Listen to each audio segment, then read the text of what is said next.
Welcome to the Board of Education meeting. The board has already met in executive session, and we saluted the flag in there. So at this point, we're going to have a roll call. Mr. McLaughlin? Mr. Salmon? Here. Mrs. Gray? Here. Ms. Singh? Here. Mrs. White? Here. Ms. Light? Here. Ms. Hira? Here. Mr. Markarian? Here. Mr. Syatt? Here. Ms. Fox? Here. Mrs. McCune? Here. Madam President? Thank you. I'm just going to read the statement of public notice. This is a regular meeting of the Board of Education of Bernards Township. Notice of the time and place of the meeting was provided, and copies of that resolution were forwarded to the official newspapers as designated by the Board of Education and to the Township Clerk, and a copy of the notice was posted on the bulletin board of the Board of Education offices. For those members of the public who are unable to attend our meeting in person, there are 2 live stream links of the meeting that are posted on the district website. The two live stream links are the same. One's just a backup of the other in case there's technical difficulty. We very much welcome input from the public. There are 2 times during regular meetings that the public is invited to speak. One time is early in the meeting before the board votes, when you may speak about any item that is listed on tonight's agenda. Towards the end of the meeting, there is another public forum to address any matter of public concern related to the schools. When you approach the microphone, please state your name and address. Each statement made by a participant shall be limited to 3 minutes duration. No participant may speak more than once during a given public comment session. In order to run efficient meetings and to allow maximum opportunity for members of the public to speak, the board reserves the right to set a different time limit for individual comments or an overall time limit for the public comment session of the agenda. All statements shall be directed to the presiding officer. No participant may address or question board members individually. As a courtesy to those individuals unable to attend our meetings in person, public comment may be made remotely through Zoom.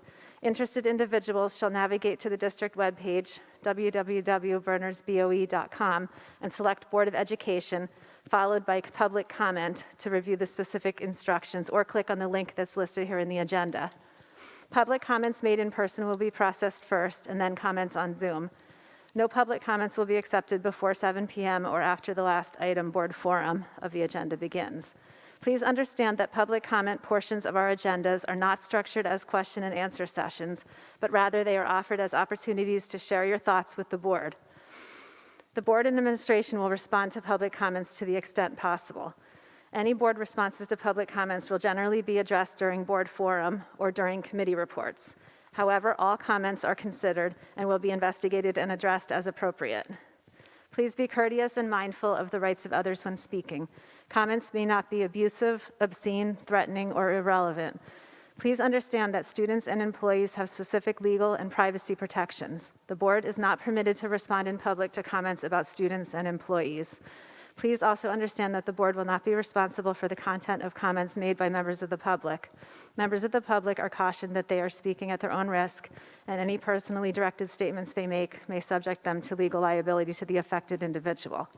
If it is necessary for the board to go into executive session at the end of the meeting, we will provide an estimated length of time for the session and whether any action is anticipated to be taken upon returning to public session.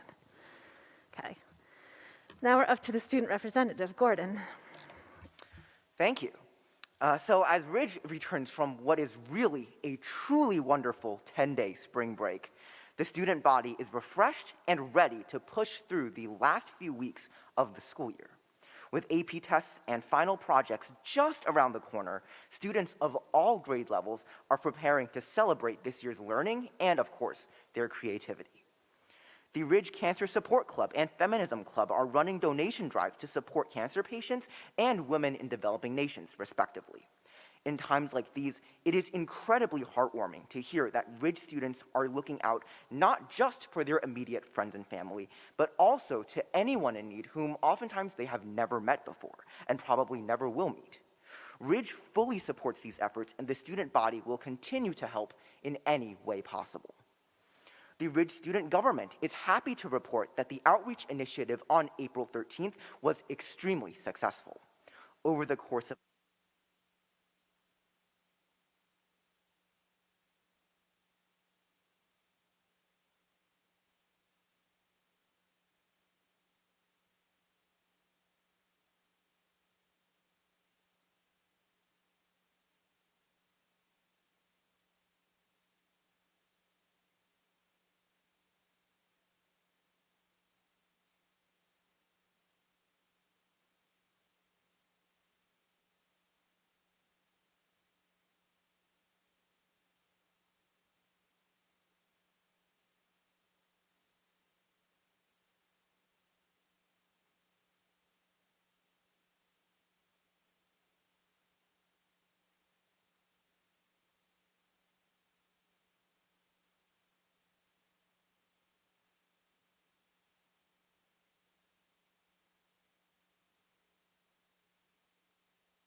Okay, in terms of board president comments, I have to get out my piece of paper. I just wanted to make sure to invite everyone to the Bernards Connect meetings. The first one is going to be next Monday, which is, what's the date on that? I don't have my paper in front of me.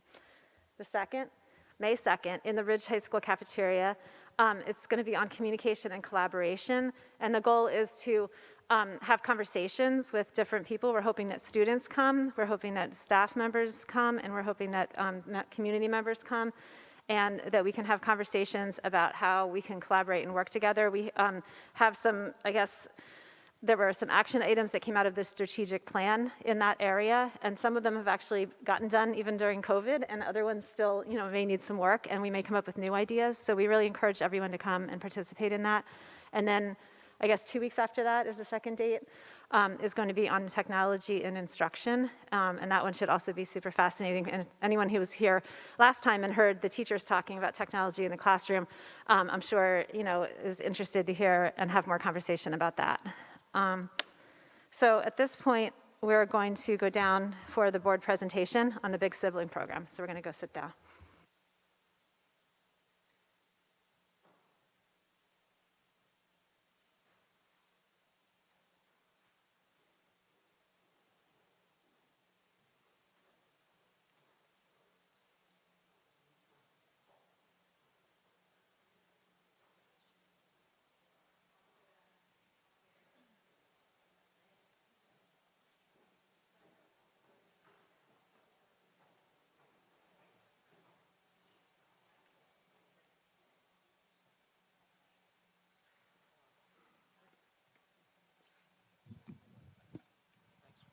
Nope, no problem.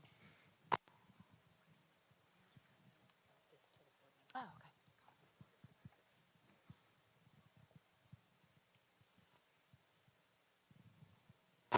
So do we just start? Okay. Hi, I'm Kristen Thorpe. I'm the Big Sibling Program Director, and I'm here tonight with several of the club officers. So it's Matt Shawa, Janice Ang, and Cynthia Koo. And we just wanted to talk about what the Big Sibling Program goals are, what we've accomplished in a year, and the impact it's had on some of the students. So with the coronavirus pandemic impacting the social, emotional, and academic learning of so many of our students last year, the Big Sibling Program started in January of 2021 with the goal of ameliorating some of the struggles that the younger students were having with extended quarantines and virtual learning. So, oops, hold on. So working closely with the elementary schools and the middle school, the program sought to match high school students, who we refer to as bigs, with elementary and middle school students, who we refer to as littles, based on common interests. And so with those pairings, they began meeting on a weekly basis, and the club just kind of grew. So we started with 43 littles in the program, and we're currently up to 132 littles. So Matt's going to talk a little bit about, I guess, the goals and how it works. Hello everyone, my name is Matthew Shawa. I am the secretary of the Big Sibling Program, and I'm just going to talk about what the program is. So the Big Sibling Program strives to build relationship within the Basking Ridge community. And while so many of us are caught up in the hustle and the bustle of daily life, the Big Sibling Program reminds the students of Bernards Township that it is very important to their mental health to nurture their friendships and their relationships. The ability to mentor a younger student, and whether this is through doing homework with them, giving them advice, just being someone to talk to, or playing games with them, strengthens the high school students' capacity for empathy. And as for the littles, the weekly interaction with bigs provides them with frequent and extended one-on-one attention that they need to mature socially and emotionally. Now, the Big Sibling Program includes littles from kindergarten to 8th grade, which allows the high school bigs to guide younger students through with the adjustments from elementary to middle school. While the Big Sibling Program has been mainly virtual due to coronavirus concerns, Bigs and Littles still arrange to meet about 1 to 2 times per week on Zoom, and these meetings will last about 30 minutes to even an hour and even longer. 2021, when many elementary and middle school students were deprived of face-to-face interactions, these one-on-one Zoom meetings provided them with much-needed opportunities for social interaction. However, starting with the 2021 and 2022 school year, Bigs went to schools, elementary and middle schools, 2 times a week to meet with the littles in person. And they finally were able to help in person with homework. They read, they drew, they played board games, and they went outside to play games such as tag, gravel, gaga, and basketball. I'm now going to pass it over to Janice Sang, who's going to talk a little bit about what we have done as a program. Hi, I'm Janice, and I am the Vice President of Big Sibling Program. So, Big Sibling Program have held 2 holiday parties in the first semester of school. There is a costume party in October for Halloween and a Polar Express party in December. For Halloween, Bigs and Littles met in the new gym at Ridge, and they played games and made paper plate spiders. They ran relay races, danced around musical chairs, and even went on a scavenger hunt. This was a great opportunity for the Littles to socialize, and for the first time, everyone in the program was able to come together for an in-person event. To close off 2021, Bigs and Littles were invited to the Ridge Pack to watch the Polar Express. They were in their pajamas and enjoyed their hot chocolate and cookies. And the Bigs were given their Big Sibling t-shirt and gifted their Littles with matching Little Sibling t-shirts. Our first event this spring was the field day held on April 9th. Bigs and Littles met Saturday afternoon on Lee Field and surrounding walkways to play Jenga, draw with sidewalk chalks. They played the big Connect Fours and also cup stacking.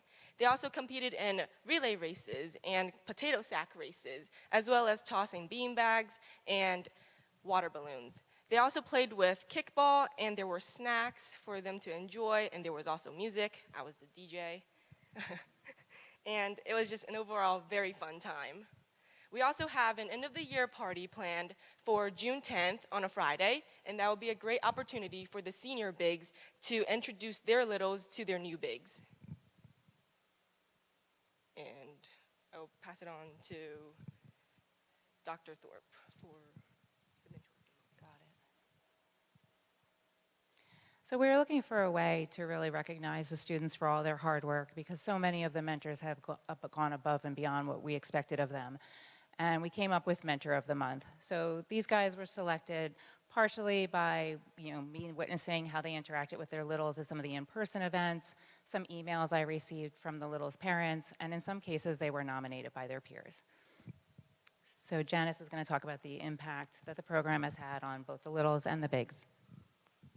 Oh, I'm sorry, Cindy. Hello, my name is Cindy Koo, and I'm the president of the Big Sibling Club. So we've heard from parents just how beneficial this program has been for the littles, whether it's helping them overcome their shyness,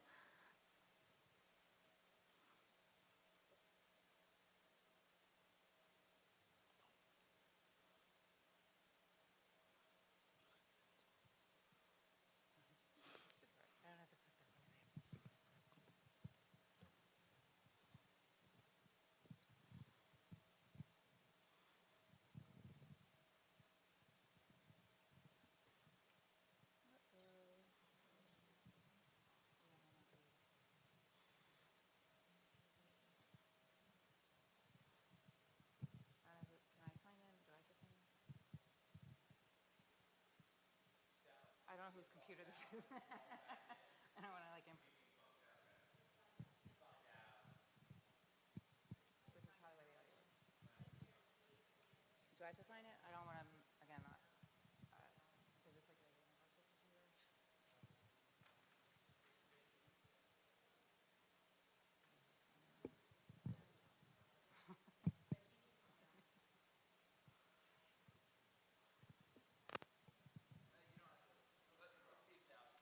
Okay, got it.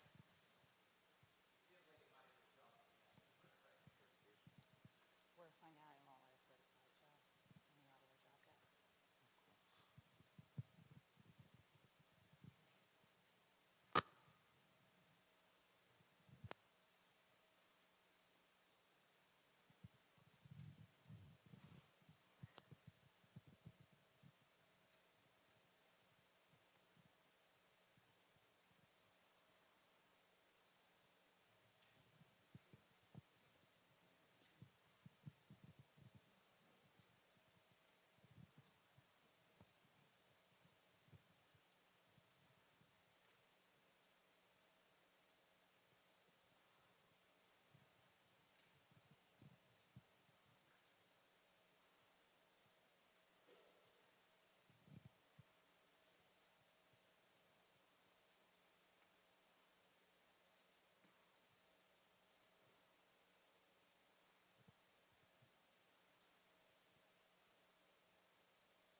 also helps them gain the courage to try new things.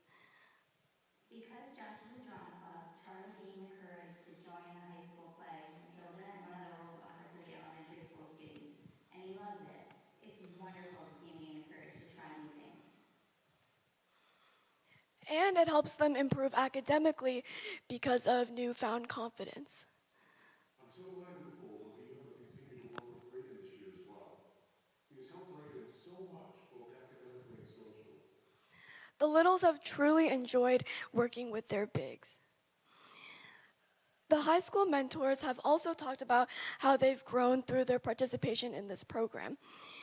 They've gained confidence in themselves through the relationships they've built with their littles. My little was very shy and worried about going to the events. However, after spending time with me in person, meeting up with his friends, and playing a game to set out for him, I watched him open up even more.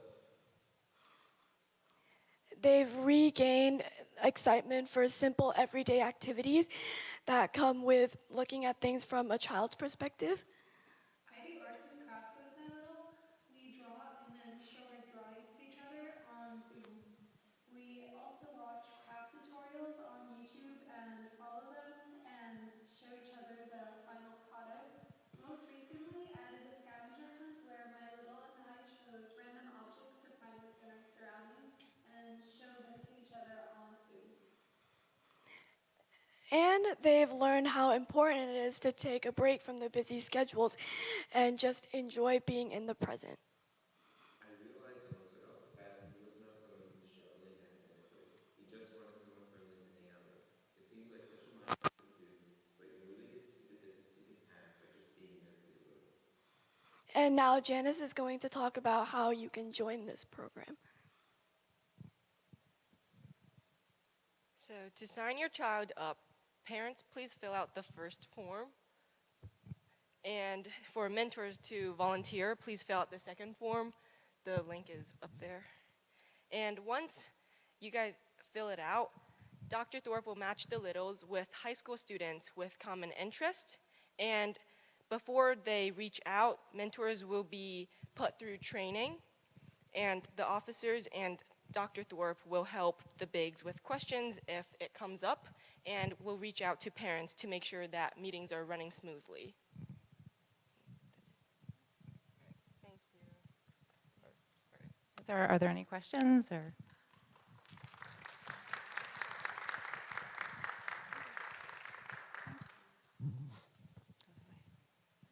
Thanks. Sure. So we have 132 littles and 132 bigs. Okay, so they're matched. Yep, they're matched. Okay, Yep. great, thanks. Yep. Thanks so much.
Okay, now we're up to Superintendent's report. There are 2 items. Would someone like to make a motion for the 2 items?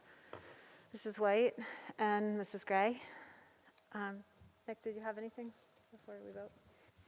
No, the first item is the standard HIB report. The second item is the biannual reporting of school safety data. Has to be accepted by the board every 6 months. This is the fall reporting period, which gives you the metrics on the HIB data for the first half of the 21-22 school year. Okay, does anyone have any questions before we vote? Okay, could we have a roll call, Mr. McLaughlin? Mr. Salmon, Yes. Mrs. Gray, Yes. Ms. Singh, Yes. Mrs. White, Yes. Ms. Light, Yes. Ms. Hira, Yes. Mrs. McCune, Yes, Madam President. thank you. Yeah. Thank you, Ms. McKeon. I did want to mention one thing. I put out next to the agenda tonight on the edge of the stage there, just some articles. I know there was some recent newspaper articles talking about the health curriculum that's supposed to be implemented by the fall of 2020. And I just want to let people know that we don't have any changes happening for the current school year. We are following the news and recognizing that there were some things put out there that raised some questions and some follow-up articles and information from the New Jersey Department of Education that can help answer concerns and questions. So I did put some hard copies out there, and I know Ms. Fox was going to share a little bit about our plans to work on curriculum over the summer. Thank you, Mr. Markarian. Well, in general, our curriculum is revised on a 5-year cycle, so in the normal routine of things, unless something happens like standards revision in this case, and then we might update some courses off-cycle. So the curriculum is written over the summer. We spend some time, the teachers, the administrators work on it after, in this case, we'd be reviewing the standards, reviewing available resources, and developing the curriculum together. So towards the end of the summer, early fall, the curriculum is shared with the Board of Education Curriculum Committee, and they review it, they ask questions, and then they would report out on it once adopted, once approved, to the full board. So that would all happen before anything was implemented in the classroom. That's a normal curriculum writing process that we use all the time, and certainly in this case, there would be some extra attention paid to the way we share the communication, the updates or the changes publicly. So everybody is fully aware of anything we may have revised in our curriculum to meet these new standards. In fact, in the moment, we're spending our time reviewing those new standards, taking a look at them compared to our current curriculum and seeing where we may already be covering curriculum or where we may find gaps or holes and things that need to be added in, changed, or moved around. So as a part of the fall, we would present publicly the information. We would share it out with families through the schools, through the SOS Express, so that people can review it well before anything is implemented. And then the last piece that's related to the health curriculum is certainly that parents have the opportunity to choose whether or not their child's going to participate in curriculum related to the family life programming. Thank you, Ms. Fox. Thank you. At this point, we're up to public comment on agenda items. If anyone has a public comment on something that's on the agenda tonight, please come up and state your name and address, and then you can sign in on the clipboard after you speak. Yes, would you like to come up? Or you can.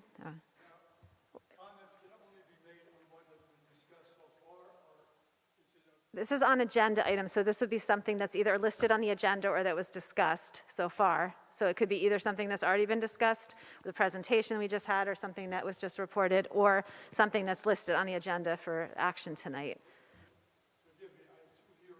Okay, I'm sorry, I have a mask, it's hard to hear me too. Yeah. This is for agenda items, so it could be something that was discussed already, or any item that's in the agenda.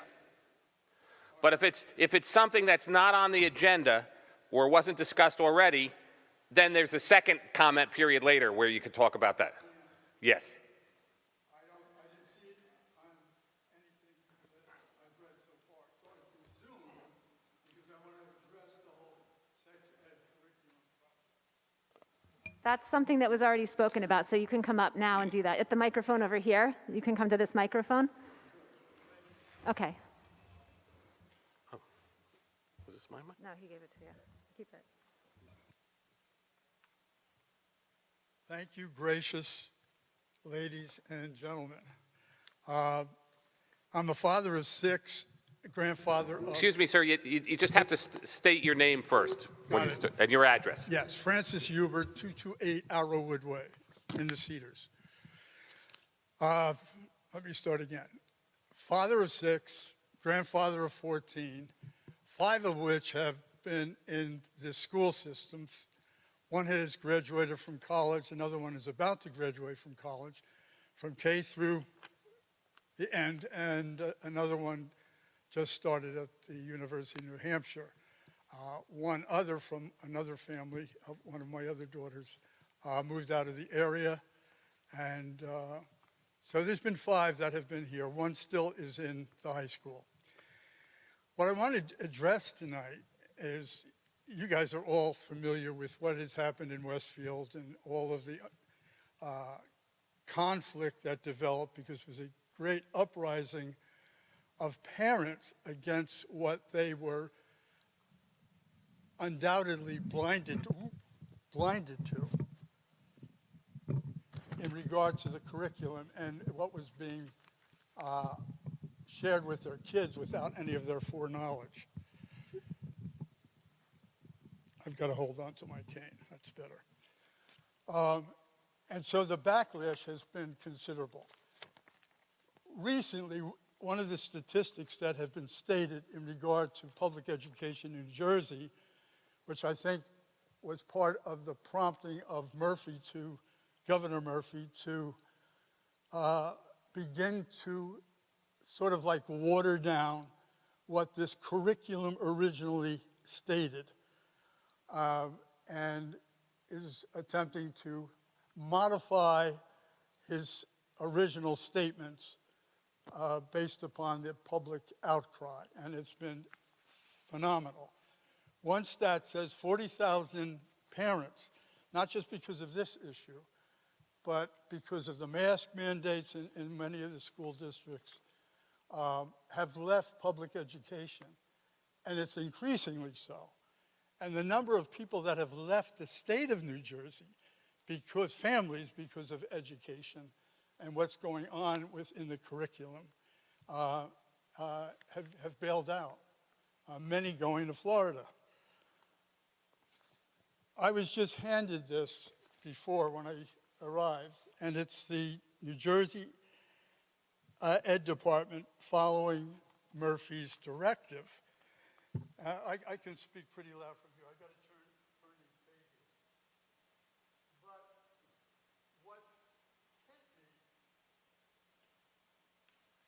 I found the same notes that I had taken from so many different websites and newspaper reports and Board of Education reports in the state, to find that it's here in this compact edition that was just brought to our attention tonight here. And it includes, and I'll be very brief, but it's very important that you hear it. And I have one question at the end of it for you all. After this great outcry with Kinnelon School District and Westfield School District, Murphy began to modify, and evidently the panic button was pushed because there was such an outcry throughout the state. So last Wednesday, April 13th, in reaction to public backlash, Governor Murphy announced he was directing the Department of Education to review health and physical education standards that were approved in June 2020 by the State Board in order to provide further clarification on what age-appropriate guidelines were for our students. I'm not going to read the whole thing. I just highlighted a few things. Give me two more minutes. The following day, April 14th, acting DOE Commissioner Angela Allen McMillian issued the clarification directed by Murphy. Allen McMillian then listed, after she makes this general introduction, the 3 standards that seem to, quote, seem to have caused the most confusion. And these are those. This is only part of what's in the curriculum, but very, very important. By the end of grade 2, students should be able, quote, to discuss the range of ways people express their gender and how gender role stereotypes may limit behavior. How many of you as parents or grandparents would ever sit down at the end of grade 2 and begin to discuss this particular topic? Maybe some of you history shows, in fact, I know history, this is such a new phenomenon in our culture. By the end of grade 5, students should be able to, quote, explain common human sexual development and the role of hormones, example, romantic and sexual feelings, masturbation, mood swings, time of puberty onset. And by the end of grade 8, students should be able to define vaginal sex, oral sex, and anal sex. What a travesty! What an evil thing that's being supported by our state government, trying to get people to respond to this. I'm surprised that this hall isn't filled tonight. Because if your community really gets a hold of this stuff and knows it, I know there's going to be an outcry, without a question. And I dare to say, and I'm daring to say, that some of you right here presently would stand with me on this issue, and I hope you will. So my question to you is, and this is only a simple summary of some of the most gross things that are in it. How many of you are going to advocate that this curriculum does not become part of the infectious disease that seems to be attacking culture all over the place, the school systems all over this nation? And where there's an outcry really coming, it's coming out when people gather before boards of education throughout the country. So I ask you to examine your conscience. Where are you on this stand? Because Murphy seems to be indicating that this is really not mandated that everybody's got to do it. We're going to give parents an out to let them opt out if they want. And also each individual Board of Education is responsible for whatever their individual curriculum shall be. Excuse me, Mr. Albert, excuse me 1 second. If you could please just, I've let you go way over the time, so if you could just please finish up when you get a chance. Thank you. Tonight before you fall asleep, please think of what I've said. Would you dare to teach these youth, grade 2, grade 5, and grade 8 students? Thank you.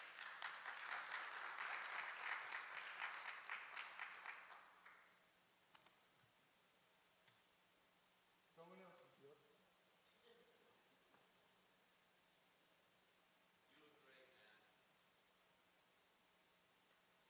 My name is Angela Jean Byrne. I live at 1810 Wood Lane.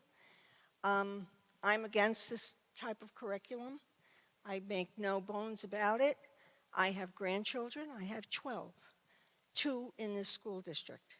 I have a 6-year-old grandchild in Virginia. She believes in leprechauns. She believes in the bunny rabbit. She does not need to know specifically her body parts. She's having fun being a child. For her to get this education at age 6 and 7 is an abomination. I am totally against this.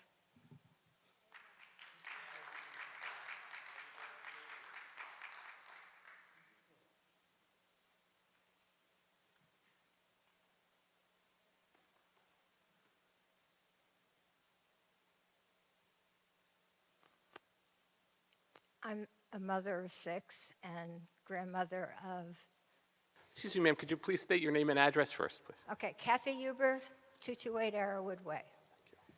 I was a teacher years ago. Then I did subbing when our kids were in school in Flemington. And one day when I was subbing, the teacher said to me, I don't think your husband's going to like the book that we're going to give to the kids next. So I said, well, do you have a copy? And she gave me a copy. I took it home and I read it. And in the book, there was a scene. It was a haunted house. And people came as a group to study ghosts, study the haunted house. And they were sitting in the living room, and one woman thought she was looking at the back of the head of another woman. And she said, I wonder what it would be like to take a rock and smash your head with it.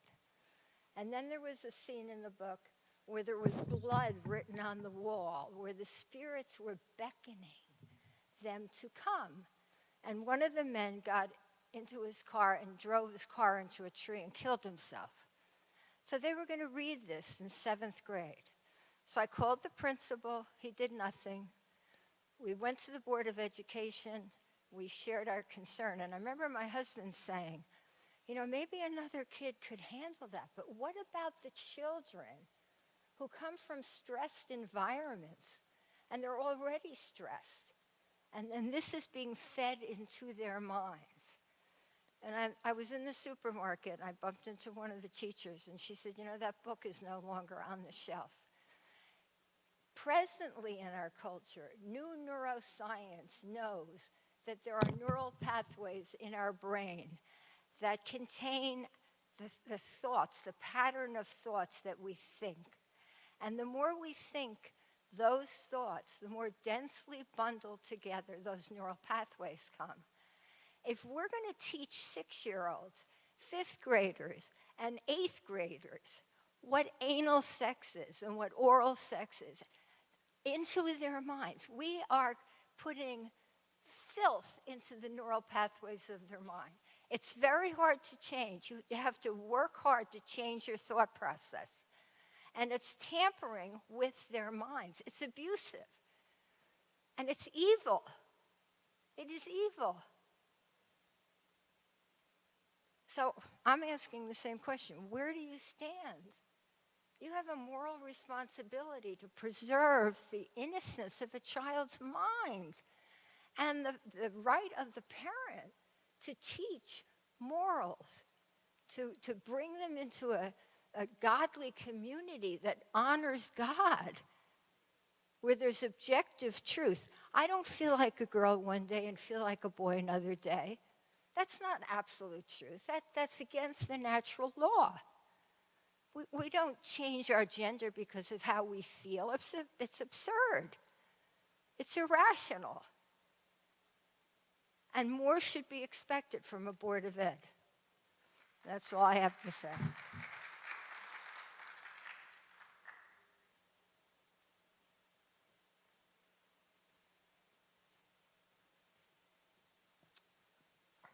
Cody Smith, 36 Royal Oak Drive. I couldn't say it better, but I appreciate in the Friday folder when you brought up that you'll be going through the curriculum and you'll share that with us and you'll give us the chance to let our children opt out. But one of the points that I made at the last meeting, and I just want to reiterate it, I wasn't going to define the 3 ways that you can have sexual intercourse the way others have done because it's just disgusting. But if you look at the 66-page New Jersey state guidelines that I specified, it's very vague and nebulous. Some of the things, like by the time you're through with 8th grade, you can define the ways to have sexual intercourse is very explicit. The definitions in the back about different things are very explicit. But a lot of it is vague and nebulous. And I think that's why Westfield got in trouble, because they went from how do you get to what the steps are for 2nd, 5th, 8th, and 12th graders, and then there's suggested lesson plans, and the dynamite is in the lesson plans. Some of it is in the 66-page document, but a lot of it is in the lesson plans. And so when I said we have to see the lesson plans, if we're going to elect to send our kids to school that day, we have to see what is in the lesson plans. And I don't know how you do that amongst the teachers. If you have whatever it is, 4 or 5 elementary schools, fortunately we only have one middle school and one high school, but then we have maybe different teachers that are teaching. And I don't know how to standardize the lesson plans. And then obviously you don't know what is actually said, and if it goes off the lesson plan, if your kid is in the classroom. So I don't know how we're going to come to a medium. And I don't know how you can elect not to teach certain things when it's actually written into the law that you have to teach it. So that's going to be another thing that we're going to have to work through. And then, Ms. Fox, I appreciate your comments when you say we're going to have to look at what's there and what's not there. Well, I think when you come to us and you tell us what you think our kids have to be taught, I don't think we don't want to just do the change where it says, here's the new things that we're going to teach. I think it has to be both what is being taught today and what is being proposed to be taught because of this new law. So thank you.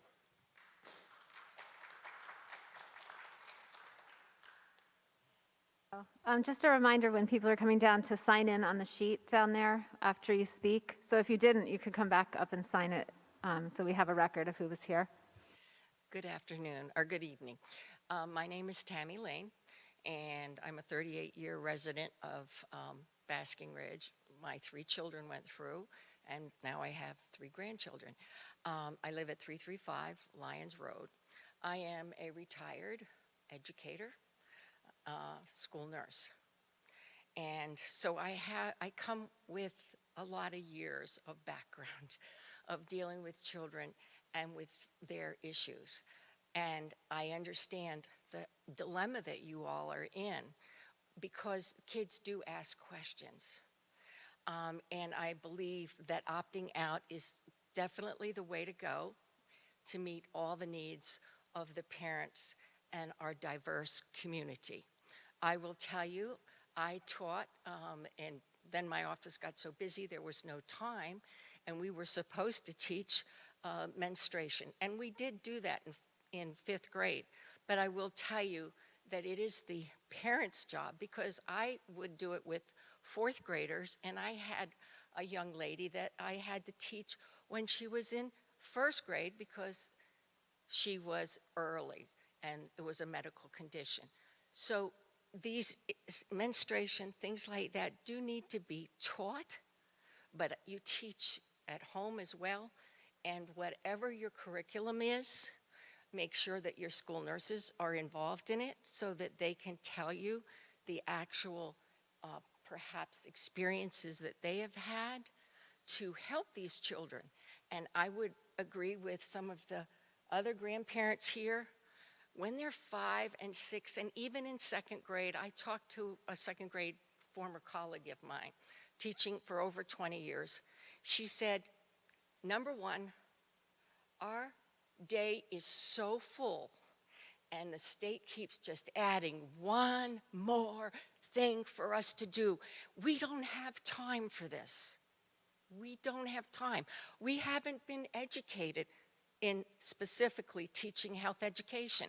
And you need to understand that some of your teachers are not going to be able to feel comfortable to be teaching this. And some of your younger faculty may, because they've seen stuff, their brains have been pre-wired by their past experiences. So they may be a little bit more. But you've got a wide range of staff. My concern is theirs as well, that you take that into consideration, that they are going to need training to actually be able to deliver a curriculum. That curriculum, I agree with this gentleman in the back, definitely needs to be on every homework page, that you're going to have the teacher put that down, because a parent needs to know that. As a grandparent, I want to know, because I get to see my grandkids like once a week. If that's what's going to be in their school and it pops up and a question pops up, I'm certainly going to give my opinion to my grandchild as I did to my children. But there's a lot more to this than Governor Murphy just coming and saying, hey, guess what, guys, you're going to teach this. Because you know what? The teachers have gotten this up to here. And they get their hands, and they go home with book homework and stuff. And you need to keep all of that into consideration when you are dealing with this subject. And I would be more than welcome, if you think so, I would be more than happy to sit with as a school nurse and help you with the curriculum. Thank you.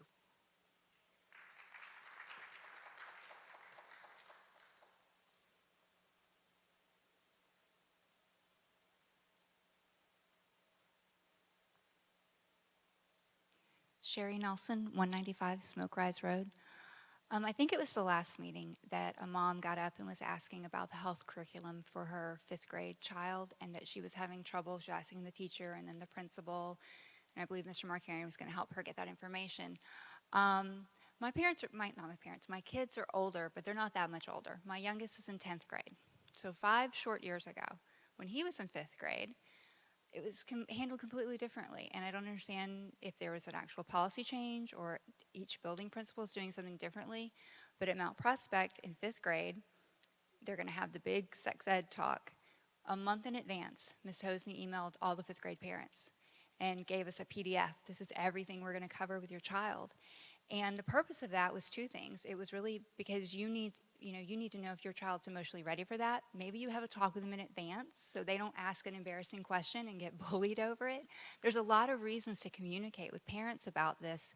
But also, that email, I found it. I don't delete any emails.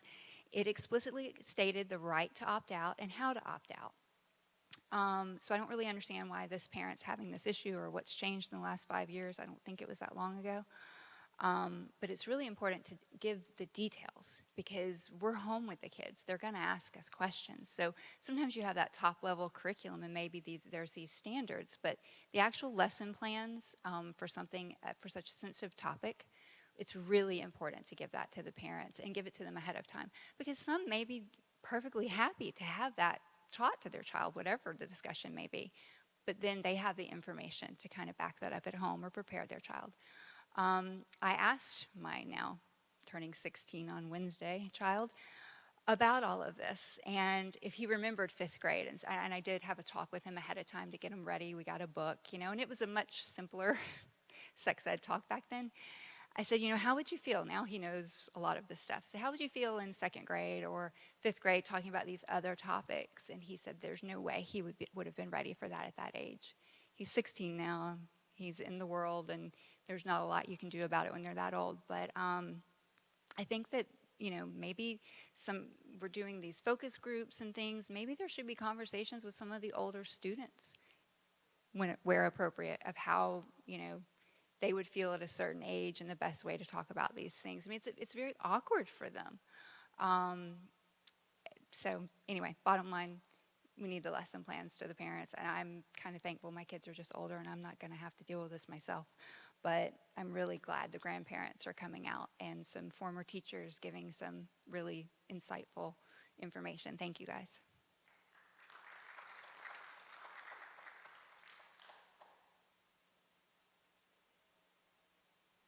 Is there anyone else here for public comment on agenda items?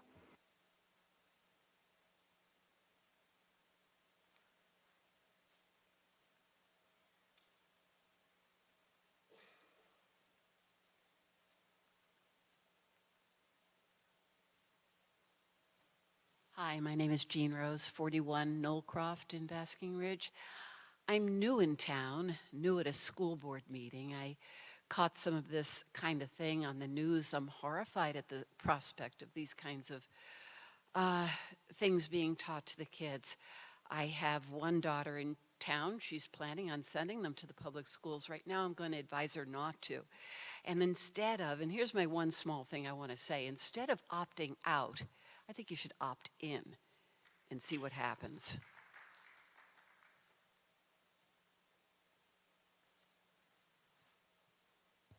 Is there anyone else for public comment here in person? Is there anybody waiting in Zoom? No? Okay, at this point, I'll close public comment on agenda items. Go ahead. Sure, I'll just respond to a few things. If I miss anything, Mr. Markarian, you can jump in. First thing I would say about the last, I think it was Ms. Nelson asked about the last speaker. And in fact, the practice you referenced from your children is still in place, and the principals and or the teachers do send home a letter for a current curriculum in advance of it being taught, and the parents can review it. The parent who spoke at the last meeting, the teacher hasn't gotten to it yet. They're not teaching it for a couple of weeks, and so that was in motion, and that parent is certainly getting the information that they need. So that has not changed.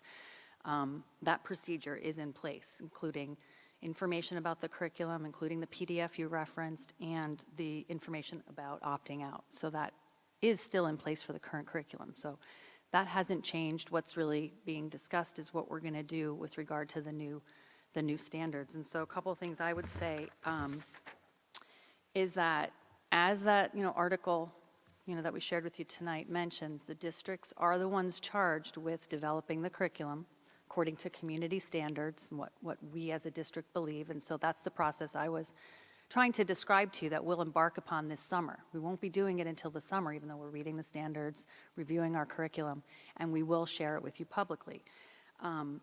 But the districts do have a large amount of discretion. You also point out, though, that the language of the standards is pretty clear. And so you're right, we're charged with making some pretty important decisions and figuring out what's right for students, what's right for our community, and then coming to the board to get what we've put together approved, and that's what we're going to do, keeping all of that in mind. I can tell you we have a district of teachers who are not interested in scaring children or teaching them things they're not ready for. So the age appropriateness is the big task here, and looking at what the state is asking us to do and figuring out how to do that in a way that is age appropriate, if we can. So we certainly have some big decisions, and that's what we will be doing with community input.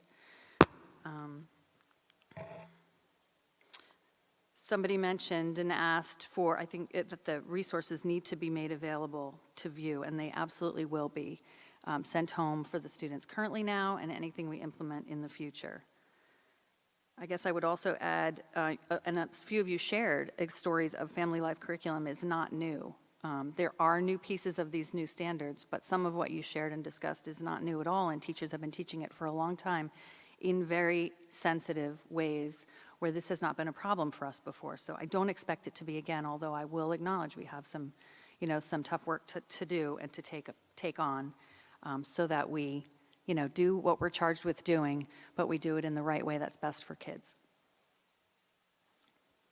I know several people asked, what do we think up here? And I'm not going to speak for any of the other board members. I mean, I'm the mean mom that doesn't let my kids watch the R-rated movies. And if anyone goes home and tells my kids that I said that at the meeting and they give me grief tomorrow, I'll be mad at whoever is watching home and told their kids. Because every time I mention my kids, they come home from school the next day, Mom, why did you say something about me at the board meeting?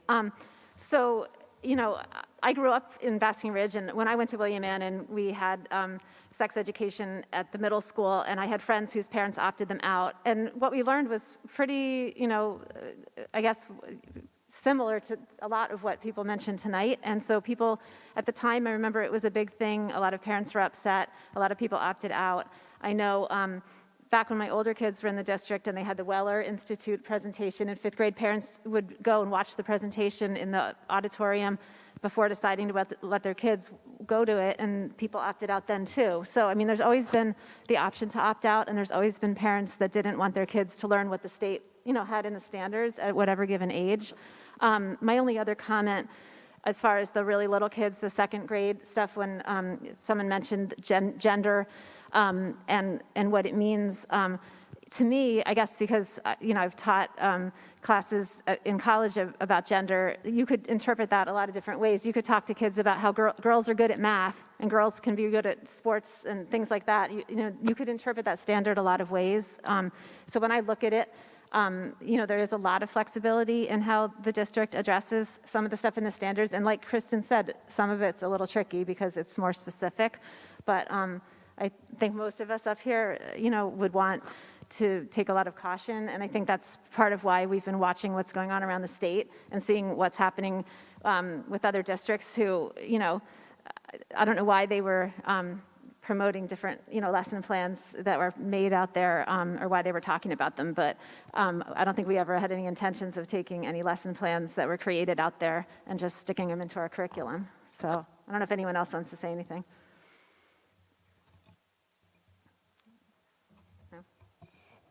Karen, go ahead. I'll just say that I think it's extremely important that we proceed with extreme caution. I do trust very much our staff to do that. We've, having been in this district for 23 years, I don't think we've ever rushed into something like this. And yes, it's true that we've had people opt out year over year, but there's a lot of families whose children have gone through the curriculum, and there's never been a giant uproar or anything like that. And I just think that with the time to be able to give the community what's being asked for, I think the key phrase I heard from Ms. Fox is with community values in mind, and that's what this process is about. So while I agree with what was just said, I also think that we just have to, sit back and wait for the work to be done and then share it so that everyone understands what's really going to be included in it. Jen? The other thing is, one of the reasons I think no one is rushing into this also is because it seems like every other week or something new comes out from Murphy, and it's very possible what he's saying needs to be done now on April 25th could be different on May 25th, could be different on June 25th. So that actually gives everybody time, because the plan is not to even sit down to actually write the curriculum until the summer to find out what has evolved since, there's been pushback. And I anticipate there will be continued changes between now and the time that everybody sits down to work on the curriculum.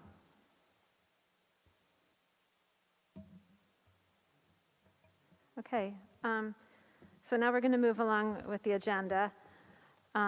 We are now up to approval of minutes. There's one item. Would someone like to make a motion?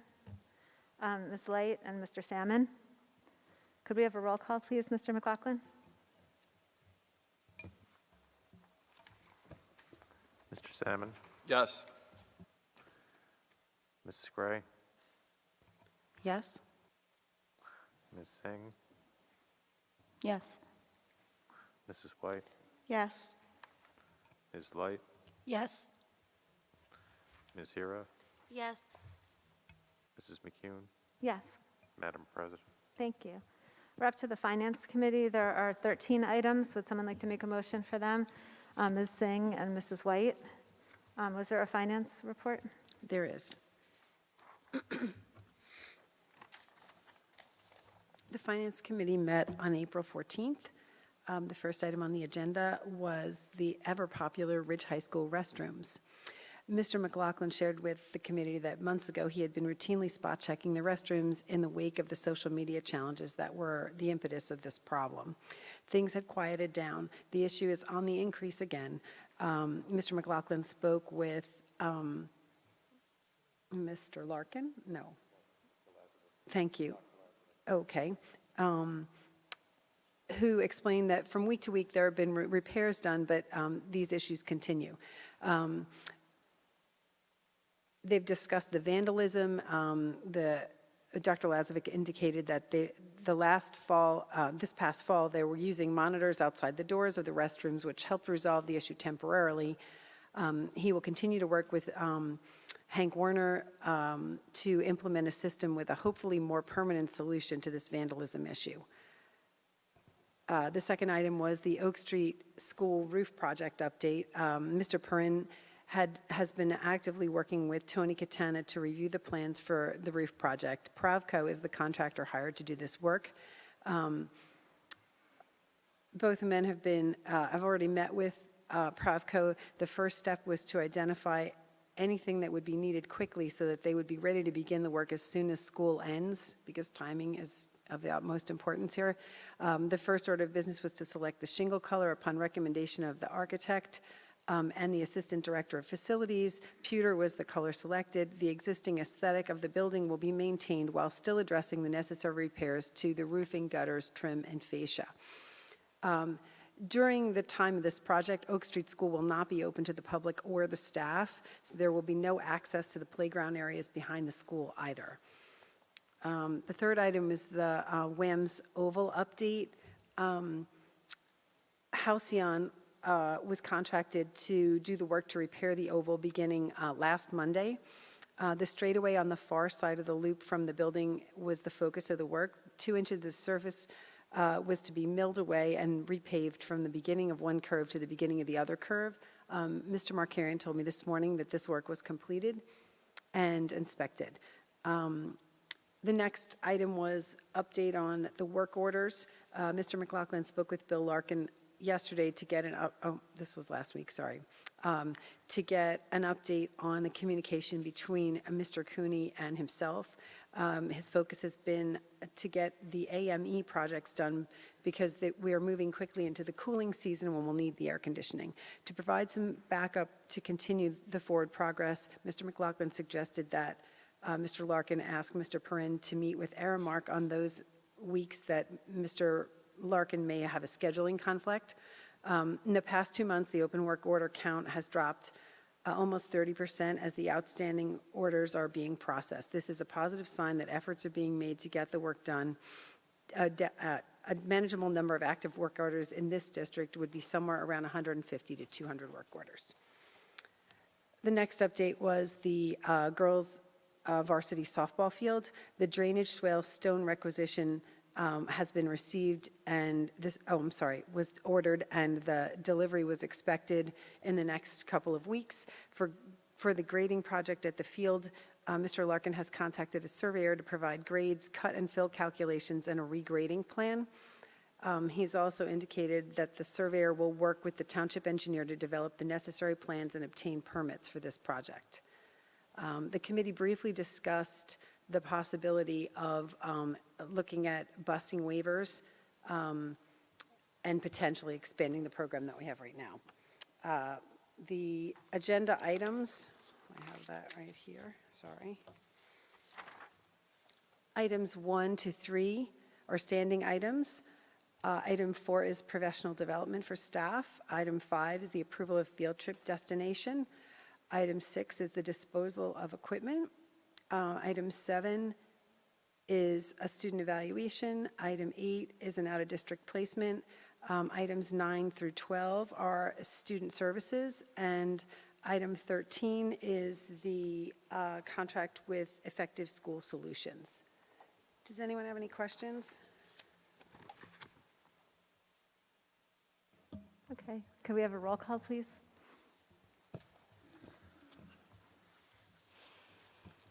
Mr. Salmon?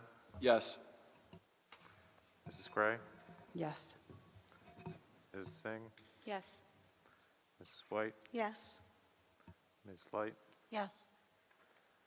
Ms. Hira? Yes. Mrs. McCune? Yes. Madam President? Thank you. We're up to personnel. There are 30 items. There's an addendum. Could someone make a motion for those? Mrs. White and Mrs. Singh. Is there a personnel report? No report. We're meeting Wednesday and then Wednesday. Okay, could we have a roll call, please, Mr. McLaughlin? Mr. Salmon? Yes. Mrs. Gray? Yes. Ms. Singh? Yes. Mrs. White? Yes. Ms. Light? Yes. Ms. Hira? Yes. Mrs. McCune? Yes. Madam President? Okay, we're up to policy. There are 2 items. Would someone like to make a motion for the 2 items? Mrs. Gray and Ms. Hira. Is there a policy committee report? I have a very brief report. The policy committee met on April 4th, and for first reading, we discussed one amendment to Regulation 5111. And in crux, this regulation outlines who is eligible to attend school in our district, and pursuant to this regulation, non-resident pupils can attend school under certain circumstances, including if they're facing a family or financial hardship. And if that is the situation, the committee discussed amending the regulation to require such pupils' parents to complete an affidavit which outlines with some specificity what the family or financial hardship is as part of the application process. And then as far as second reading, it was basically all the policies and regulations that I previously reported out at the second to last meeting. No changes were made to these policies or regulations from the first reading. If anybody has any questions, I can go back. But again, no changes. Does anyone have any questions? No? Okay, could we have a roll call, please, Mr. McLaughlin? Mr. Salmon? Yes. Mrs. Gray? Yes. Ms. Singh? Yes. Mrs. White? Yes. Ms. Light? Yes. Ms. Hira? Yes. Mrs. McCune? Yes. Madam President? Thank you. We're up to the curriculum committee. Okay. Curriculum met on April 1st, and the first thing we talked about was that summer mini units are returning after not running for the past 2 years. Last year, there were too many conflicts for teachers already involved with district summer remediation programs, but this summer it will not be an issue. Camp Jumpstart will be returning at Wims. Ridge Ready will take place August 24th and 25th, and freshman orientation will take place on August 26th. We also talked about the Big Sibling Program, which we saw tonight. The program has been very successful since its inception last year in response to the isolation that students felt during the pandemic. It's grown from 45 students to about 110, with the students paired up, bigs and littles. They meet weekly at a number of scheduled events throughout the year. They talked about the field day that had just occurred. And initially, the program was solely virtual, but it's now in the process of transitioning from Zoom between bigs and littles to a combination of in-person and Zooms. Big siblings are going to be going to talk to rising sophomores in their history classes about the program in coming weeks to share their experiences and encourage participation. And Dr. Thorpe is the director of the program, and any questions about it can be emailed to her. Then we talked about summer extended instructional support for grades 1 through 8. Students entering grades 2 through 9 are eligible are those who are receiving instructional support for reading and or math, are ESL students, or are recommended by a principal. These students will be invited to participate in the extended instructional support program this summer. The program will run from June 27th through July 29th. The primary goal of the program is to provide identified students with targeted instruction and practice to maintain or develop grade-level mathematical and/or reading skills. In prior summers, both the 95% program for grades K-1 students and Cadence for grades 2 through 5 was utilized. It was difficult to get students to participate last summer. In hopes of greater participation, curriculum and instructional changes have been made, and another intervention program, Beable, has been recommended for this summer. Beth Carr from Beable presented details of this program to us. Students will work on an assigned personal digital platform and with the teacher for 1 hour a week for 5 weeks in groups of no more than 3. In addition, students can choose to work on their digital platform independently as much as they want. Meetings will be scheduled in person, but there will be flexibility for teachers to schedule some or all of the meetings via Zoom if needed. Beable is an online literacy platform which engages students by first gathering information about each student's interests in order to best personalize instruction through the RAISIC survey, which is a career inventory to help provide insight into who each student is, and then lessons will be tied to that. RAISIC stands for Realistic, Innovative, Artistic, Science, Entertaining, and Conventional. There are intentional connections in order to explore career options. Students will make connections through reading to address what and why am I doing this. An initial assessment will be given to each student to come up with a plan for the summer and will be used to help build engagement. There is no fiction on this digital platform. A goal is to help build joy at each student's reading level. Students will receive immediate feedback. Those students who are below reading level will be provided with much background material to help build fluency. The technology platform is quite robust and empowers students. The mission is while increasing literacy skills, students will learn more about themselves. This platform may be especially great for ESL students. For math support, IXL is the digital practice platform that students will utilize. At the moment, interest and availability from the instructional support teachers is being determined. Then the interest of students will be determined to finalize the number of teachers needed. A question was asked as to why the focus is on students entering grades 2 through 9 and does not include students entering grade 1. The administration does not feel that last year's program for K-1, the 95% phonics program, is needed at this time. This is in part due to the fact that the curriculum was implemented into grades K through 2, and it is anticipated that the spring data will show progress. And we had an update on a new summer STEM program called Future Genius. This program will run at Wims. The scope is different from the ones that ran in the past at Ridge and will still run this summer. It also targets a different audience. The camp is for rising 6th through 8th graders. The sessions are Beta Masters Game Design, Team Electra Digital Media for girls, Earth Lab Energy and Environment, and Launchpad Business and Administration.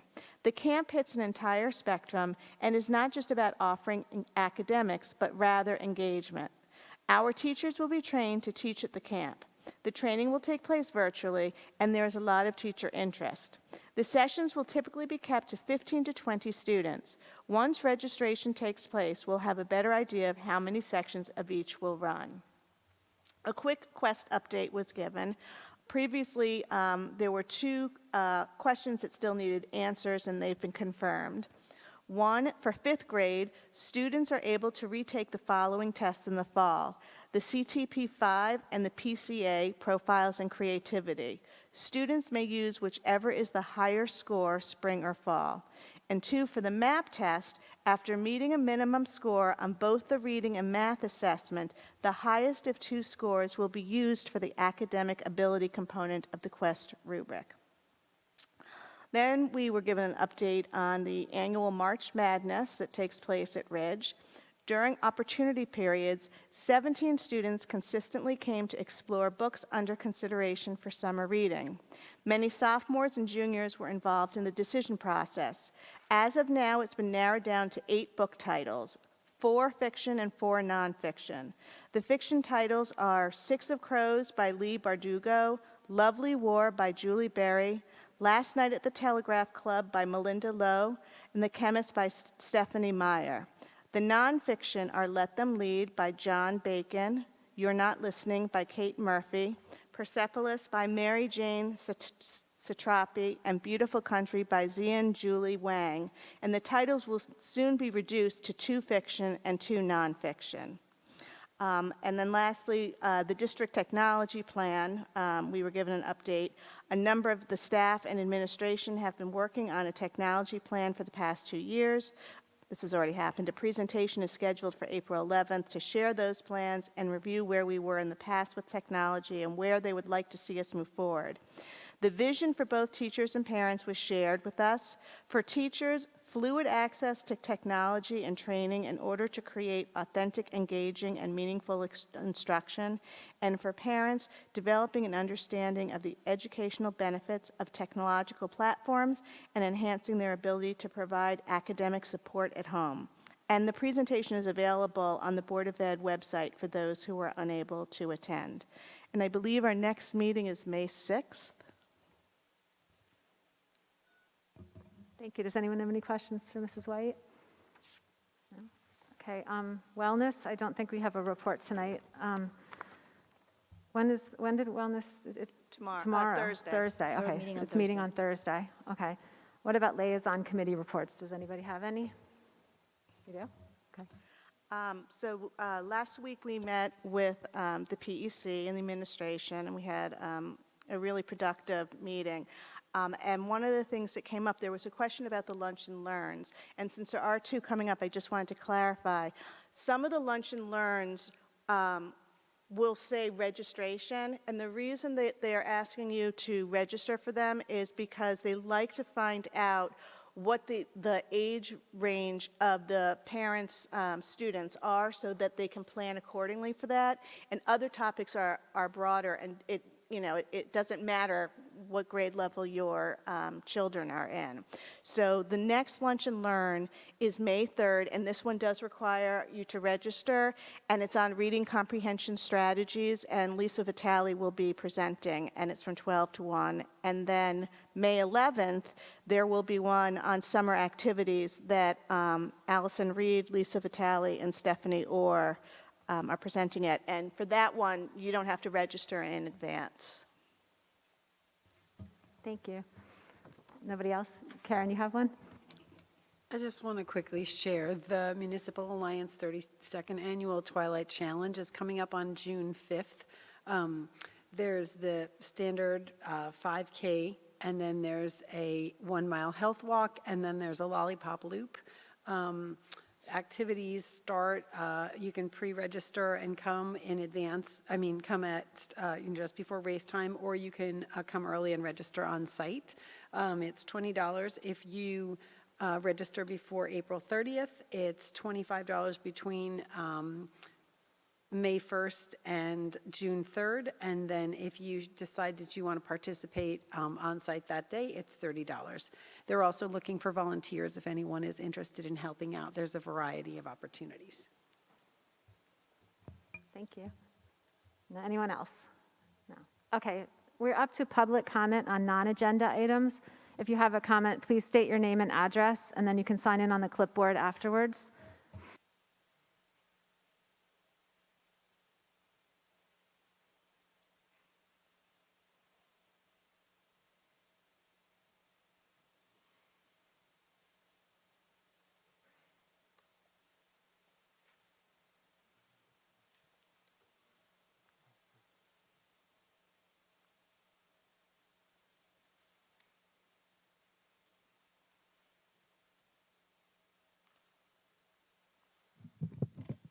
Good evening. First of all, I want to start out to thank everybody that comes here, the board, the administration, the people in the audience. It's like 3 hours here. Every 2 weeks. Sorry to interrupt. I'm Jim Bologna. Thank I was you. getting there. All right. But thanks for your cue. I didn't start the clock yet. I was just waiting. 3 minutes may not be enough. And what's your address, Joe? My name is Jim Bologna. Oh, I'm sorry. I thought it was I'm Joe. at 59 Woodstone Road. I've been a resident for 36 years, educated 3 children. My youngest, Isabella, is in 10th grade. My wife, Fiorella, teaches Italian, both in the high school and the junior high school. And she's been a teacher for 14 years. She's a great teacher, really great teacher. You have really great teachers in this district, really great district. I've seen the results. My oldest went to a great college, has a great job, loves the job, has a wonderful life. Part and parcel of what happened here in this district. And the district should be proud of who we produce here. So I'm going to digress a little bit from what I was going to say, because I'd like to make a comment about what was made. The comments were made about this thing before. There was a line of people making comments about this. Not one of these people approved of this stuff. So I think you should take that and realize what the community is thinking. That was one comment. The next comment is this lady over here produced a financial report regarding, silly, the boys' room getting trashed. I've heard this for a really long time because my wife is a teacher. I know this is going to sound really radical. Lock the door. Put Porty Johns in the parking lot. I don't know how much it costs the district, but a radical problem needs a radical solution.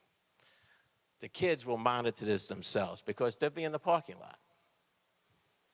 I'm half kidding with that, of course. But I want to talk about teachers for a second. And because we live within walking distance of the high school, I have teachers in and out of my house all the time. And I'm an observer. And I listen to what they're saying. The woman back there, who's the grandmother, who's a nurse, she hit the nail right on the head. You're overwhelming the teachers with a bunch of stuff from on high. And you said it too. You said this thing is probably going to be out the door in 2 weeks because Murphy is going to change his mind. That's number one. Number two, you've lost so many teachers mid-year, it's unbelievable. Does anybody here know why you've lost the teachers? Raise a hand if you know. Because I know. I'm not an educator. But one of the things is you're overburdening the teachers with a revision of curriculum from on high. That's number one. Number two is they're leaving for 30% more. 30% more to go to another district. You have teachers with 4 preps. They're leaving to go to a school. They're only required to have 2 preps. So 30% more, half the work. Wow. Why are you losing teachers? So my question to you is, all of you, what are you doing to retain our teachers? They are the power in the district. I don't get this. You spend a fortune educating these teachers, sending them for continuing education all the time. They have master's degree programs that you pay for. Not 1, but 2, plus 30 credits. I should say I pay for them because I live here. What are we doing to retain these teachers? Look at when the contract was agreed to. June 2021. Every one of these teachers are living in the reality of 10% inflation, depending on if you drive. Many teachers can't afford to live in the district, so they drive an hour to get here. It's costing them twice as much, at least, to drive. Excuse me, Mr. Belanger, I've let I'm you go gonna past wrap your it time, up. so please wrap up when you get a chance. So I'm asking you to tell me, what are you doing to retain the teachers? Do you offer them a higher salary? And the response is always, well, then we would have to do for everybody. Maybe you should think about that. Because in the end, it's cheaper. You train the teachers out of school, they don't know how to teach. My wife didn't know how to teach. My wife's a brilliant person, but she learned how to be a teacher in this district. And then you leave, and then she's gonna leave? Doesn't make any sense. So with that, I thank you again, because this is a tough job. You gotta deal with this. I wouldn't want that job. Thank you very much.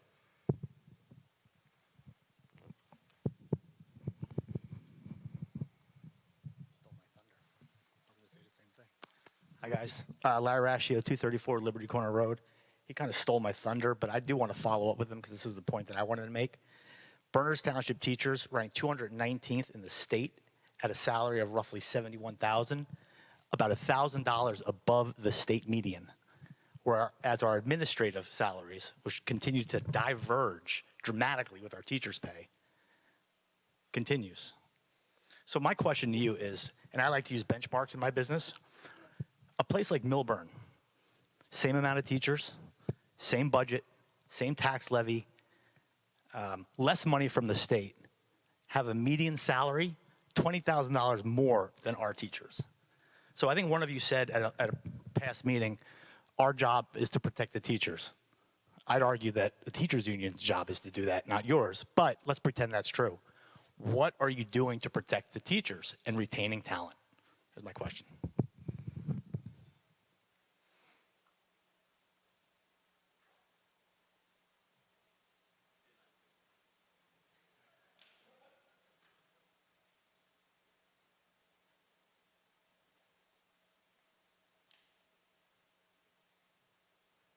Sherry Nelson, 195 Smoke Rise Road. The presentation on the classroom management software last week did not address the concerns I raised 2 months ago. I asked you to consider the full capabilities of any software that could potentially compromise the safety of our children if it were hacked. Could their location be tracked or webcams be accessed? None of this was covered in the presentation last week and still needs to be considered. It's great if it's only going to work in the building when you're controlling it, but if someone were to hack it and the kids got the Chromebook at home and they're on it, there's no answer to what that potential risk is. There's been a lot of discussion at multiple meetings about who this board was elected to represent. Sometimes you all say that you represent the whole community. Other times you say that you don't have any constituents. Or you say that you were not elected to represent the parents, but only the children. I think that there is some confusion about the meaning of the word constituent. Every registered voter in Berners Township is your constituent. The term has nothing to do with our political affiliation. and you are elected to represent the whole community, including parents and their interests and their concerns. We are not just stakeholders. The New Jersey School Boards Association website states that the school board has a dual role, both to represent the concerns of the citizens, taxpayers, and parents to the school administrators, and to also represent the needs of the students and the school district to the citizens, taxpayers, and the parents of the community. The National School Boards Association states that the school board represents the community's voice in public education, and that the school board is the community's education watchdog, ensuring that taxpayers get the most for their dollars. I understand that's a difficult balance. You're supposed to be representing sometimes competing interests when you're making your decisions. But it is all of us. As a constituent, I found the board discussion at the last meeting to be very troubling. Some of you said that Ms. Light is not following board policy on email communications. I've had a lot of email communications with individual board members in the last 15 years, and none of them have followed the protocol that you all described. So I decided to look up district policy number 0169, and it clearly states that when a board member receives an individual email, they may reply as an individual. There is no protocol to get input from the full board unless it is an email that was originally sent to the full board. And based on the email exchange you all described, I cannot see how you would think she didn't follow protocol.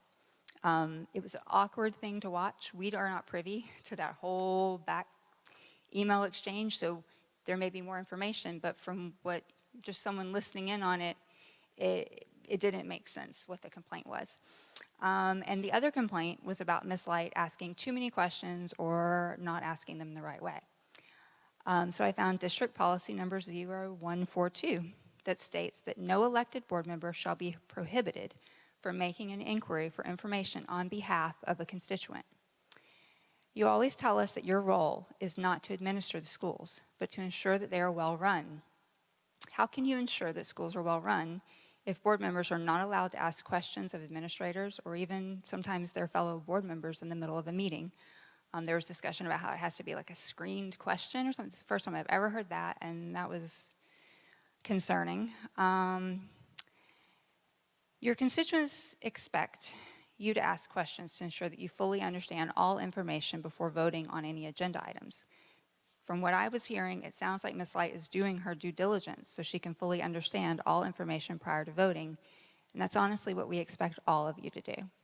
If it's not being done right, you guys aren't getting along, I don't know what's going on, but I think there would have been a better way to handle that. It was just kind of ugly to watch, honestly.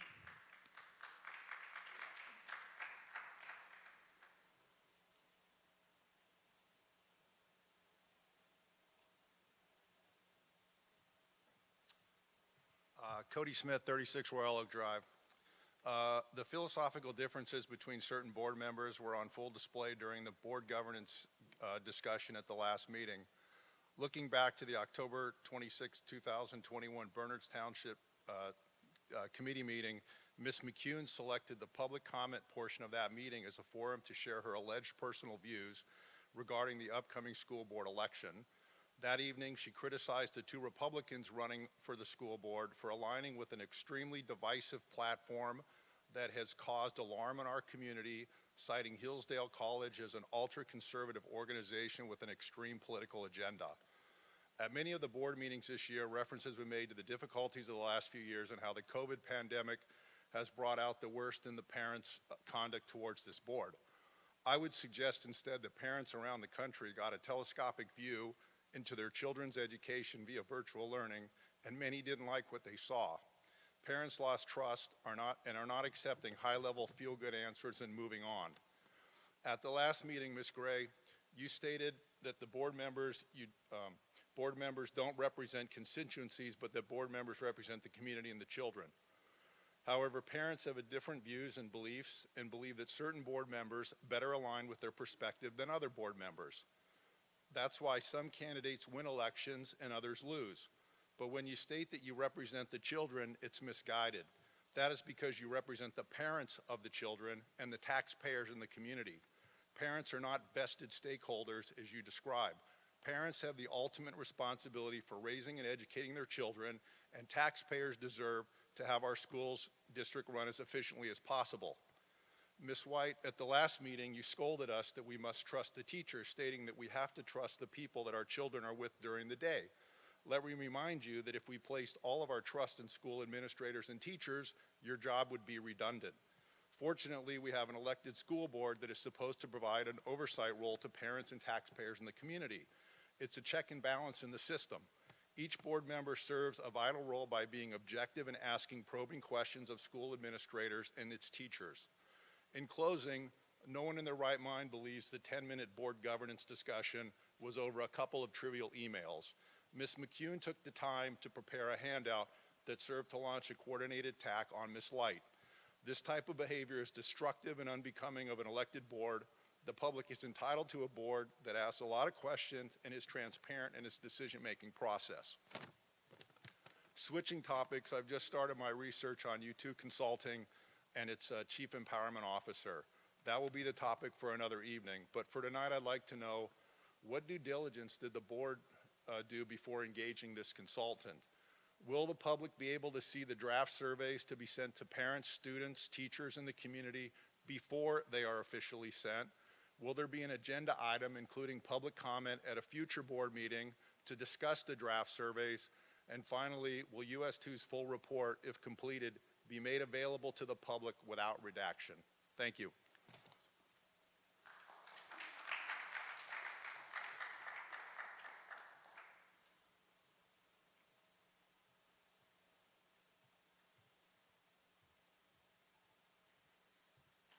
Good evening.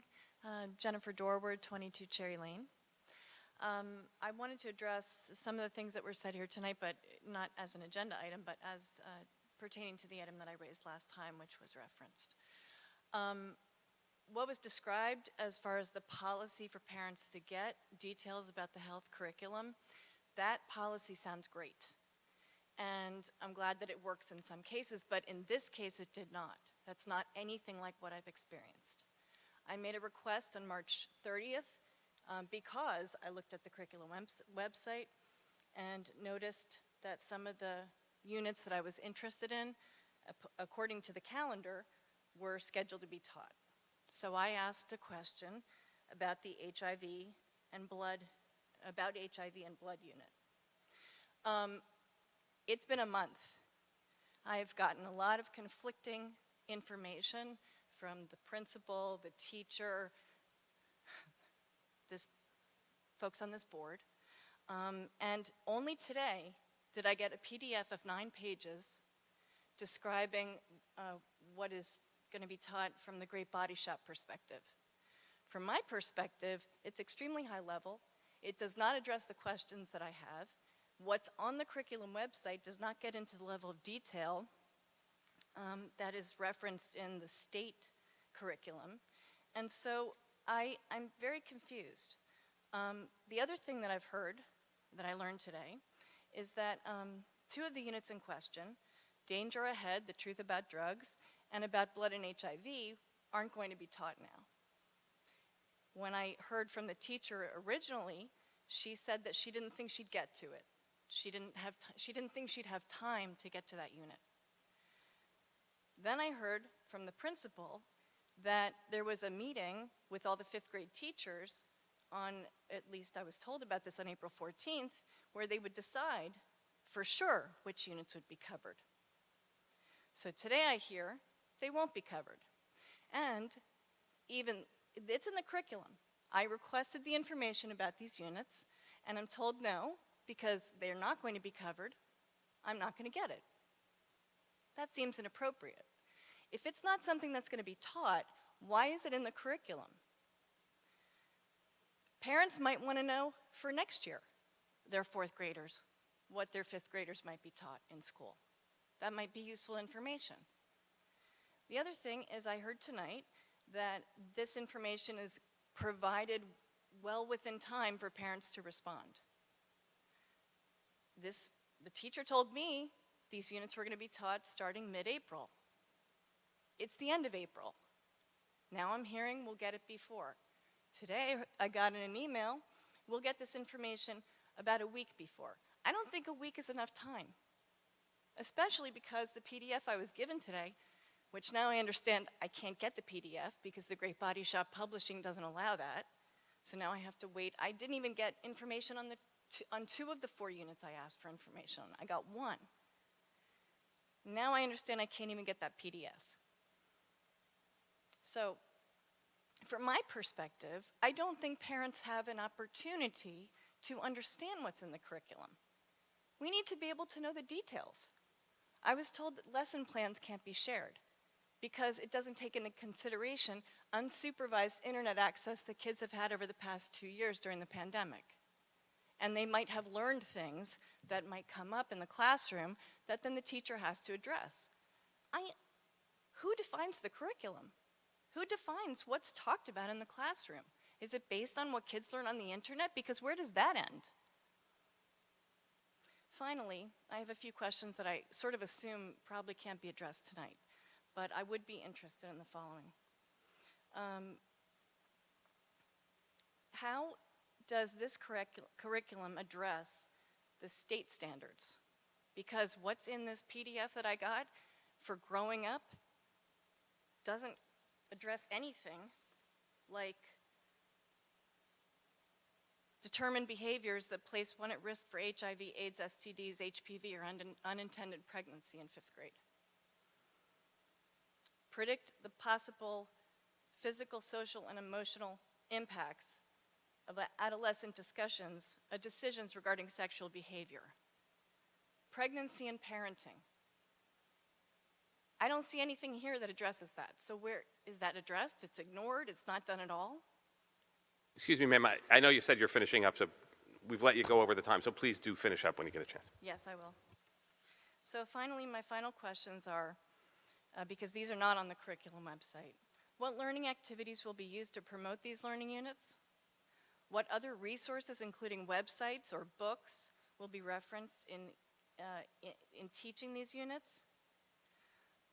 Will all the students be taught all of the same information in class at the same time? In addition to the end of unit quiz, what other written assessments will the students complete? I'm asking these questions because I looked at other areas of the curriculum and this level of detail is clearly presented. It would be really helpful for parents to have this visibility in all the curriculum areas, especially for those areas that could be controversial or considered somewhat subjective. Thank you.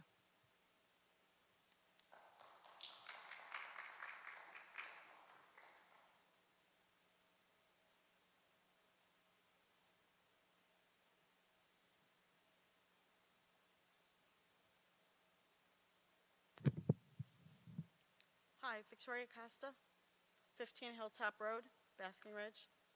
First of all, I'd like to say I wasn't here last week, 2 weeks ago with the last meeting, but I want to say that I watched it like I watched every meeting that I cannot attend in person, and I was extremely embarrassed by the behavior of the board. I will not repeat what Sherry Nelson said at the policy number 0142, that the board member member could respond to an email. But I'm going to also talk about policy 0144, where the board member orientation and training is a year-long event. If you look at that policy, it says each newly elected or appointed board member shall complete during the first year of the member's first term a training program to be prepared and offered by the New Jersey School Boards Association. With 1 year after being newly elected or appointed or being re-elected or reappointed, the Board of Education, a board member shall complete a training program on harassment. Within 1 year after each re-election or reappointment to the Board of Education, the board member shall complete an advanced training program to be prepared and offered by the New Jersey School Board Association, and so on and so on. It seems like the first year is a lot of training. There is subsequent training in year 2 and year 3. I see Ms. Light with 3 to 4 months in, already having a diversity of thought, our favorite word, diversity, and being nothing but attacked and accosted. I think that's the board's favorite word, is accosted. I heard that at many previous meetings. So I feel that she was accosted in the last meeting, and I can tell you that almost 3,000 people of this township voted for her. Constituents or not, they were concerned enough to vote for her as a voice of diversity and difference to this board, whether we like it or not. I also like to applaud Ms. Light. I didn't know her. Her daughter's a senior, my daughter's a senior. They never ran in the same circles. They were never friends. They just knew they were classmates. It was Miss Light who contacted me, mother to mother, and as the fencing board president, to talk about the fencing debacle that not one of you addressed, even after a 20-page presentation. And I think I told you, Ms. McCune, that this was the hill I was going to die on, was the fencing thing that you guys never addressed. I'm going to go on, so I have a few more things to discuss and a few more questions. There's another policy, Board Policy 0134. The Board of Education may determine to conduct a self-evaluation on a regular or periodic basis. In the event the board determines to conduct a self-evaluation, it will adopt an evaluation instrument that permits of individual board members to record their assessments of the conduct of the board in fulfilling its responsibilities in accordance with applicable statutes and administrative codes. The assessments will be tabulated by the board president or designee and presented for discussion at the regular board meeting of the board, in which the superintendent will be invited to participate. The board will formulate, as appropriate, goals and priorities that will serve to guide the board's future conduct. I'd like to know when the last time a survey like this was conducted, and when it was, what was the results? And if it wasn't, why don't we have that, since it's part of the policy? Last but not least, I have a question about the classroom management tool technology. In spring, I guess it was around April and May of 2020, when we had a meeting off-site at St. Mark's Church with some of the board members, I asked a question about why the teachers were not adept in Zoom, because my daughter, being a sophomore or junior at the time, said to me, "Mom, a lot of the teachers don't know Zoom," and the answer was that the Zoom training was not mandatory because it was not in compliance to the NJEA. If the training didn't come from the NJEA, it is optional. I want to know, how are you going to have the teachers take the classroom management software training if that is not mandatory as well? So I'd like the answer. Thank you.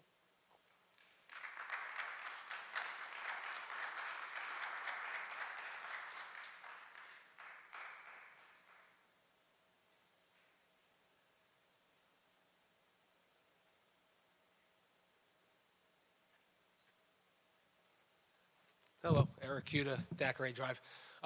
Kind of surprised to hear the median salary of our district compared to Milburn, things I really didn't know or even think about. I got twin third graders in district. We've been here since they were in kindergarten.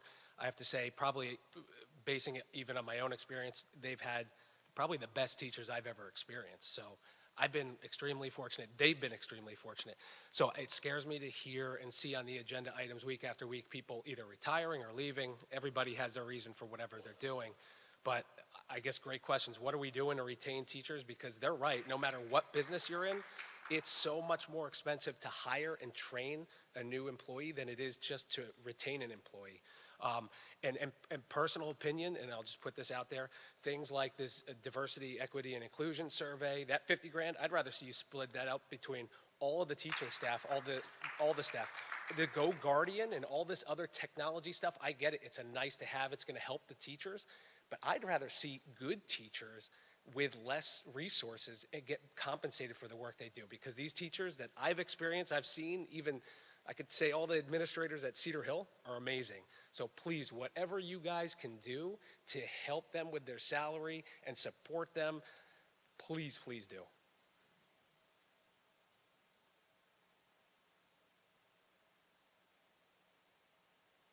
Is there anyone else here in person for public comment? Is there anyone waiting on Zoom? No? Okay, at this point, I'll close public comment. Mr. McCarrion, did you want to respond?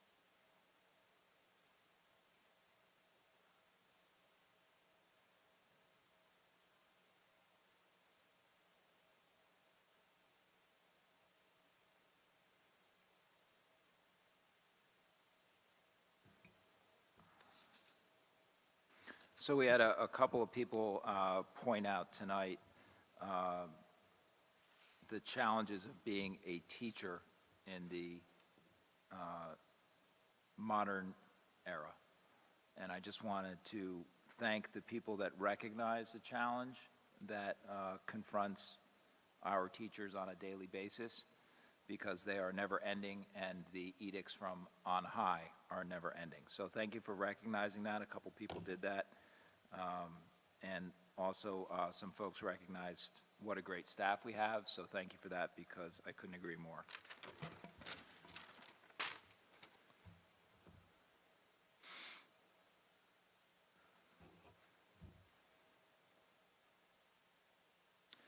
There was a couple questions about classroom management software.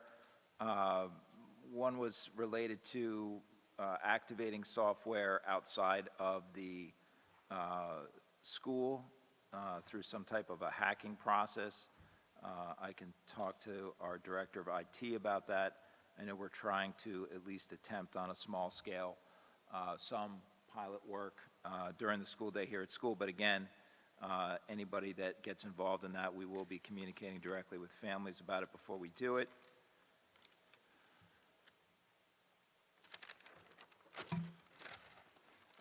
Another question came up about the classroom management software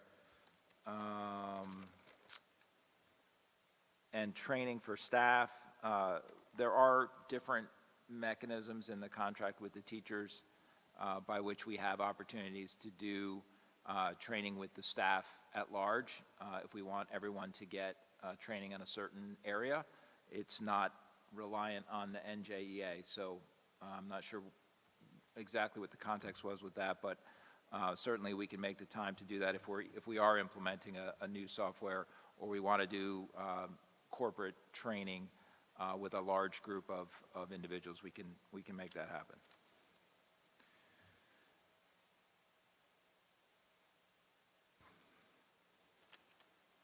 I understand from communicating with Ms. Fox, it sounds like you're going to have an individual conversation with regard to the one parent that had a lot of questions about health. Okay.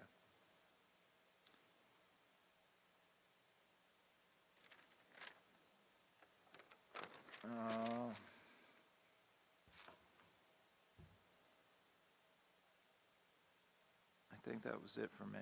Oh, the DEI, just to be clear, was 40,000, not 50,000. But your point is understood. Thank you, Mr. Markarian. I think we'll just move to board forum at this point. So I'll open up board forum if anyone has anything.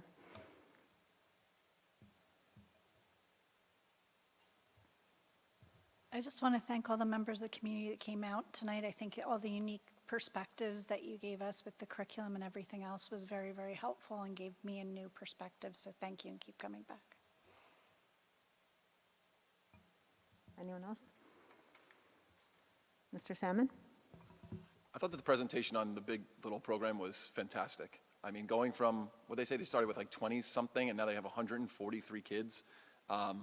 That's totally amazing that it happened in a year. I'm like, I can't believe, that program is like, you know, we're talking about like inclusion and things like that and trying social emotional learning. And there were comments about like quantitative versus qualitative metrics and how you measure things like that. And I don't, there's probably not a quantitative measure for, you know, the success of a program like that, but I think you see the feedback and then you get the qualitative, you know, feedback, and you're like, this seems to be working. The kids are enjoying it. Parents seem to be enjoying it.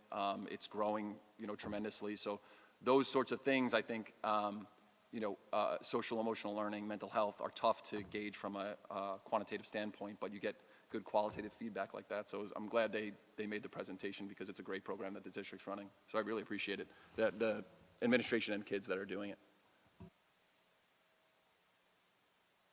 Oh, sorry, anyone else? No? Okay, so we're up to adjournment. Would someone like to make a motion? Ms. Singh and Mrs. Gray. Oh, all in favor? Okay. Thank you for coming out, everyone.